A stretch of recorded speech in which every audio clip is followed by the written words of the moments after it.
Hello friends, welcome to selection target.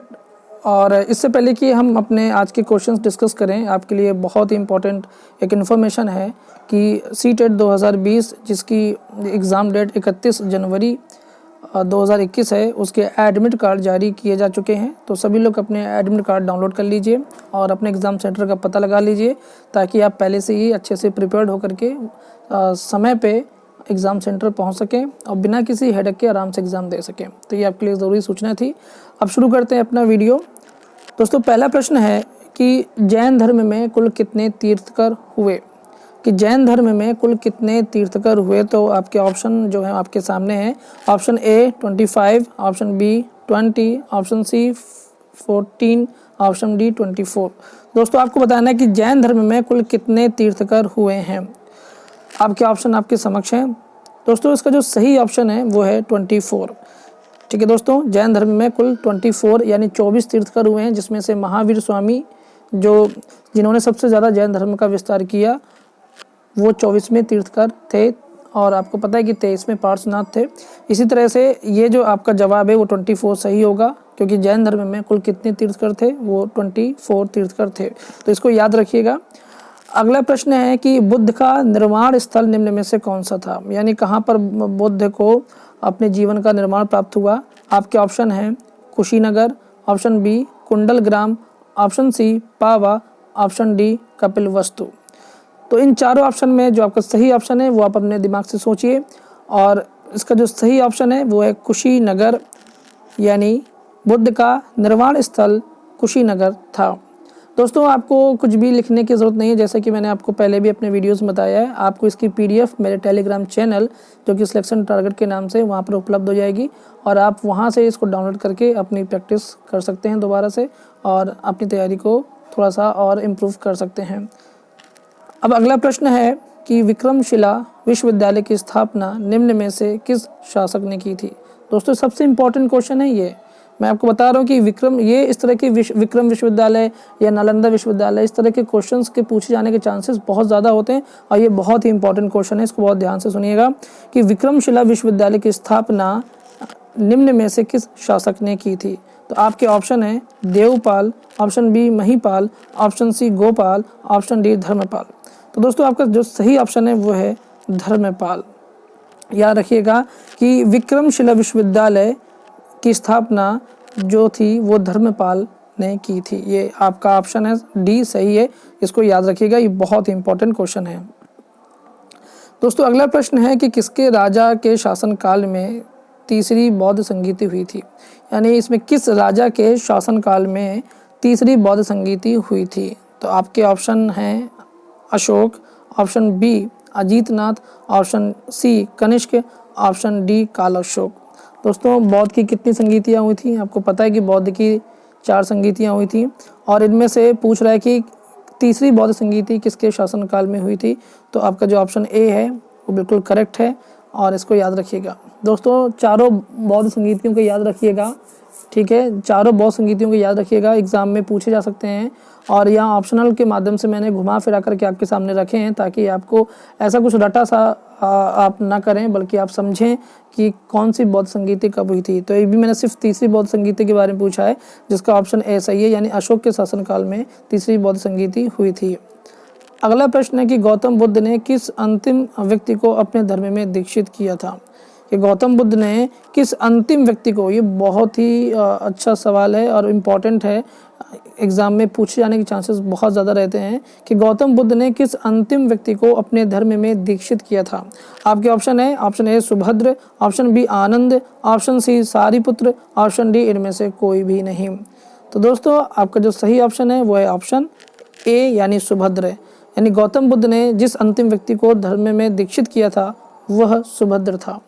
दोस्तों, आनंद कौन था? तो गौतम बुद्ध ने जितनी भी अपनी बातें कही हैं वो आनंद को कही हैं, और यानी संबोधन जो है वो उन्होंने आनंद के बातचीत आनंद से की है, पर संबोधन उन्होंने सभी के लिए किया है।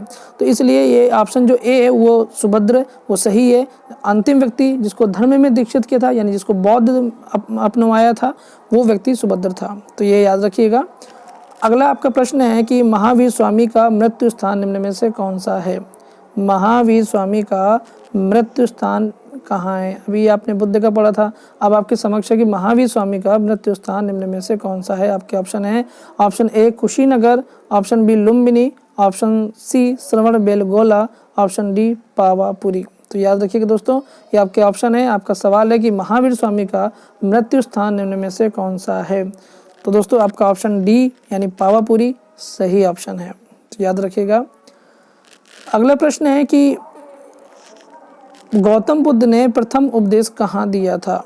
गौतम बुद्ध ने प्रथम उपदेश कहाँ दिया था? और आपके ऑप्शन है, option A Sarnath, option B Bodh Gaya, option C Lumbini, option D Kushinagar. अब आपको सही ऑप्शन चुनना है दोस्तों। आपको बताना है कि इनमें से गौतम बुद्ध ने प्रथम उपदेश कहाँ दिया था। दोस्तों आपका ऑप्शन जो ए है वो बिल्कुल सही है, यानी सारनाथ। तो गौतम बुद्ध ने अपना प्रथम उपदेश सारनाथ में दिया था, और ये सबसे ज़्यादा पूछे जाने वाला सवाल है, कई बार एग्जाम में पूछा गया है, तो इसको याद ज़रूर रखिएगा। और दोस्तों इस टॉपिक से यानी धर्म में परिवर्तन जो हुआ था, जिसमें बौद्ध और महावीर स्वामी यानी जैन और बौद्ध धर्म से अक्सर सवाल पूछे जाते हैं, चाहे वो उनकी बौद्ध संगीति से जुड़ा हुआ हो, चाहे वो किन भागों में 2 भागों में बढ़ गए थे उनके बारे में पूछा जाए, या किस राजा के शासनकाल में उनकी संगीतियाँ हुई थी, इनसे जुड़े हुए सवाल ज़रूर पूछे जाते हैं। तो इस टॉपिक को हमेशा आप अपना मजबूती से पढ़िएगा। अगला प्रश्न है दोस्तों कि बोध गया किस राज्य में स्थित है? बोध गया किस राज्य में स्थित है? आपको बताना है दोस्तों कि बोध गया किस राज्य में स्थित है। आपका पहला ऑप्शन है Uttar Pradesh, option B Bihar, option C Orissa, option D इनमें से कोई भी नहीं। तो आपको इन सभी चारों ऑप्शन में बताना है कि बोध गया किस राज्य में स्थित है। तो दोस्तों आपको पता है कि बोध गया बहुत फेमस जगह है और ये बिहार राज्य में स्थित है। याद रखिएगा, बोध गया कहाँ पर है? बिहार राज्य में स्थित है। तो दोस्तों आपको ये क्लियर हो गया। अगला प्रश्न चलते हैं कि गौतम बुद्ध को ज्ञान की प्राप्ति कहाँ पर हुई थी? गौतम बुद्ध को ज्ञान की प्राप्ति कहाँ हुई थी? तो आपके ऑप्शन जो हैं वो हैं कि option A Bodh Gaya, option B Varanasi, option C Sarnath, option D Kushinagar. तो ये 4 ऑप्शन आपके समक्ष हैं। आपको बताना है कि गौतम बुद्ध को ज्ञान की प्राप्ति किस जगह पर हुई थी। तो दोस्तों आपको पता है कि बोध गया, जहाँ पर ज्ञान की प्राप्ति गौतम बुद्ध को हुई थी, वही स्थान बोध गया कहलाया था। ठीक है, तो ये आपको याद रखना है। ऑप्शन ए इसका आपका सही ऑप्शन है। अगला प्रश्न है कि निम्न में से किसे एशिया का प्रकाश यानी द लाइट ऑफ एशिया कहा जाता है? बहुत ही अच्छा सवाल कि ये निम्न में से किसे एशिया का प्रकाश या द लाइट ऑफ एशिया कहा जाता है। और आपके ऑप्शन है आपके सामने, option A Mahatma Gandhi, option B Akbar को, ऑप्शन डी गौतम बुद्ध को, और ऑप्शन डी महावीर स्वामी को। दोस्तों आपके ऑप्शन है Mahatma Gandhi, option B Akbar, option C Gautam Buddha को, ऑप्शन डी महावीर स्वामी। इन चारों ऑप्शन में आपको बताना है कि निम्न में से एशिया का प्रकाश यानी द लाइट ऑफ एशिया किसे कहा जाता है। तो दोस्तों आपका जो सही ऑप्शन है वह है ऑप्शन सी यानी गौतम बुद्ध को। तो दोस्तों गौतम बुद्ध को ही एशिया का प्रकाश यानी द लाइट ऑफ एशिया कहा जाता है। आप इसको याद रखिएगा, ये आपके लिए बहुत ही इंपॉर्टेंट है।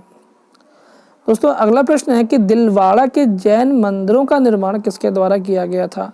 दोस्तों ये टॉपिक भी बहुत ही इंपॉर्टेंट रहता है, मंदिरों से जुड़ा हुआ सवाल ज़रूर पूछा जाता है। अभी पिछले ही सुपर टेट एग्जाम में पूछा गया था कि नैमिषारण्य कहाँ पर स्थित है, तो वो लखनऊ के सीतापुर में है। तो ये याद रखने वाली चीज़ें हैं, मतलब इस तरह के सवाल ज़रूर पूछे जाते हैं। आपको टॉपिक बता दिया है कि धर्म से ज़रूर एक टॉपिक आता है, एक सवाल ज़रूर पूछा जाएगा, मंदिरों से जुड़ा हुआ एक सवाल ज़रूर पूछा जाएगा। तो इसलिए इन टॉपिक्स को आप अगर डिटेल में पढ़ना चाहते हैं तो अपनी बुक ओपन कीजिए, पढ़िए। यहाँ पर सिर्फ MCQs के माध्यम से जो कि एग्जाम में पूछे गए हैं या जिनके पूछे जाने की संभावना है, मैं वही क्वेश्चंस आपके सामने यहाँ पर रखता हूँ। इसलिए बहुत ध्यान से देखिए, और लिखने की ज़रूरत है नहीं, क्योंकि PDF जो है वो आपको टेलीग्राम चैनल सिलेक्शन टारगेट के नाम से, जो कि डिस्क्रिप्शन में आपको लिंक मिल जाती है, उसी लिंक में क्लिक करके आप उसको डाउनलोड कर सकते हैं। अगर टेलीग्राम में आपका ID नहीं है तो आप अपनी ID बना लीजिए और वहाँ से सिलेक्शन टारगेट को ज्वाइन कर लीजिए, और वहाँ से आप PDF को डाउनलोड कर सकते हैं, जो कि आपकी प्रैक्टिस में बहुत हेल्पफुल साबित होगी। तो अब ये जो क्वेश्चन है वो ये कि दिलवाड़ा के जैन मंदिरों का निर्माण किसके द्वारा किया गया था? तो आपके ऑप्शन हैं चालुक्यों द्वारा, ऑप्शन बी चंदेलों द्वारा, ऑप्शन सी चोलों द्वारा, ऑप्शन डी राष्ट्रकूटों द्वारा। तो दोस्तों बताना है कि दिलवाड़ा के जैन मंदिरों का निर्माण किसके द्वारा किया गया था। तो दोस्तों आपका जो सही ऑप्शन है वो है चालुक्यों के द्वारा, क्योंकि ये खुद जैनी थे तो इसलिए इन्होंने ही दिलवाड़ा के जैन मंदिरों का निर्माण करवाया था। अगला प्रश्न है कि महावीर स्वामी का जन्म कहाँ हुआ था। दोस्तों अगला प्रश्न है कि महावीर स्वामी का जन्म कहाँ हुआ था, ये आपको बताना है। आपके ऑप्शन है, ऑप्शन ए मगध में, ऑप्शन बी वैशाली में, ऑप्शन सी कुंडग्राम में, ऑप्शन डी पाटलिपुत्र में। तो ये 4 ऑप्शन आपके सामने हैं और आपको सही जवाब चुनना है दोस्तों कि महावीर स्वामी का जन्म कहाँ हुआ था। तो दोस्तों आपका सही ऑप्शन है कुंडग्राम में। महावीर स्वामी का जन्म कहाँ हुआ था, तो ऑप्शन सी यानी कुंडग्राम में हुआ था। तो दोस्तों ये याद रखिएगा, महावीर स्वामी का जन्म है, ये गौतम बुद्ध जी का जन्म है। ये पूछ लिया जाता है किस वृक्ष के नीचे इनको ज्ञान प्राप्त हुआ था, ये भी सवाल बन जाता है। किस नदी किनारे इनका ज्ञान प्राप्त हुआ था, ये भी बन जाता है। तो ये सारे सवालों को आपको बहुत नोटिस करके पढ़ना है जब भी आप पढ़ेंगे, क्योंकि ये पता है कि ऑब्जेक्टिव अकेले से जो है वो आपके लिए थोड़ा सा हेल्पफुल साबित ज़रूर होता है, लेकिन आपको डिटेल में भी थोड़ा सा पढ़ना चाहिए। ठीक है, तो ये महावीर स्वामी का जन्म कहाँ हुआ था, कुंडलग्राम में हुआ था। अब अगला प्रश्न है कि चतुर्थ बौद्ध संगीति किसके शासनकाल में हुई थी। चौथी बौद्ध संगीति जो है वो किसके शासनकाल में हुई थी, आपको इसका सही ऑप्शन चुनना है। तो दोस्तों आपके ऑप्शन है Ajat Shatru, option B Kanishka, option C Ashok, option D Kala Ashok. तो बताना है इनमें से किन चारों ऑप्शन में जो सही ऑप्शन है वो कौन सा है। आपका प्रश्न है कि चतुर्थ बौद्ध संगीति किसके शासनकाल में हुई थी। तो दोस्तों आपका जो सही ऑप्शन है वो है कनिष्क। कनिष्क के शासनकाल में चतुर्थ बौद्ध संगीति हुई थी। अगला प्रश्न है कि चतुर्थ बौद्ध संगीति किस स्थान में आयोजित की गई थी। ये भी बहुत इंपॉर्टेंट सवाल है, सवाल बनता भी है, सवाल उसमें तारीख भी पूछ सकते हैं, जगह भी पूछ सकते हैं और किसके शासनकाल में हुई थी ये पूछ सकते हैं।